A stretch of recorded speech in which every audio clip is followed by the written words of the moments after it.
napaka-creative, So, Kalingap Jackie, hindi na rin siya nakatiis ng taga-supporters ng Jumarca. So, bakit nga ba? So, bago natin pagpatuloy ang ating pag-support today's video, kung bago ka pa lang sa aking channel, please subscribe po, like, and pakit na rin po natin guys ang notification bell upang ma-update po tayo tuwing ako pinag-upload patungkol sa Team Kalingap, and especially po, please support din po natin ang buong Team Kalingap, lalong-lalo na po kila Kalingap Rab at Kuya Bat.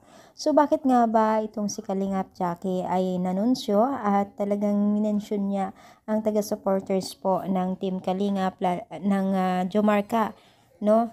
So, dito po pala sa naganap na birthday celebrant po ni Rabay, ay nangunguna rin po palang sponsor at nagbigay po ng mga ilan po ng naganap o kagamitan pagkain sa birthday celebrant po ni Baby Rabay. So, patunay po talaga na marami pong nagmamahal sa Jumarca at syempre dahil sa labis nilang pasasalamat kay Kalingap Jackie at Kalingap Rab dahil sa kanilang pagtiyaga na pagtulong at pagpunta at pagbigay ng latest update po sa dalawang mag-love team na ito, ay talagang sinuklian po ng mga sponsor ng Jumarca at labis-labis na na-appreciate po yan ni Kalingap Jackie, no?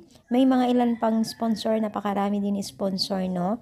Pero dito ay talagang tatak sa video ni Kalingap Jackie ang labis niyang pasasalamat dito sa Jumarca supporters, no? Sobrang nakakatuwa kasi malawak na po ang napunta or tinahak ng dalawang mag-love team na si Jomar at Carla. Nakakatuwa kasi unang-una guys ay kung ikukumpara natin itong si Carla noong time na nakilala nila ay talagang napakasimple at napakaganda at animoy ay napaka-humble. Hanggang ngayon naman po ay ganun pa rin po itong si Carla, pero syempre kita natin ang napakalaking pagbabago, especially po sa kanyang confidential at financial, no? So kung dati po ay hirap sila, ay ngayon po ay dami na pong nagbibigay ng allowance, hindi lang allowance ng mga gamit sa bahay, at syempre isa na yan yung pabahay na napakaabang-abang dahil alam ko po na marami din mga sponsor na magbibigay dito. So, especially po sa mga Kalingap partners din po, no.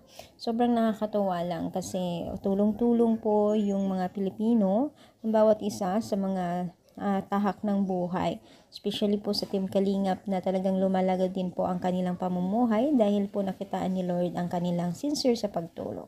So, ano yung masasabi dito sa atin paksa for today's video? Comment down, palike po ang ating video at na huwag tayo magsawang sumuporta sa Team Kalingap. Thank you so much for power and God bless.